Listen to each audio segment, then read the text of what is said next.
Hukom dikabarkan hilang di perairan Pulau Nusa Laut, Kabupaten Maluku Tengah, Minggu 5 November 2023. Hal itu disampaikan Kepala SAR Ambon M. Arif Anwar. Dikatakan warga atas nama Petrus Hukom belum kembali ke rumah sejak pergi melaut. Tim SAR gabungan masih melakukan proses pencarian terhadapnya.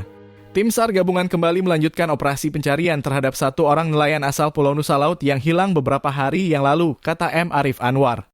Dikatakan tim SAR gabungan menggunakan RIB 03 dalam pencarian yang menyasar beberapa titik koordinat.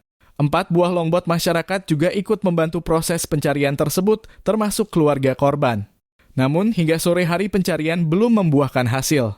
Padahal, jangkauan pencarian sudah diperluas hingga 20 nanometer.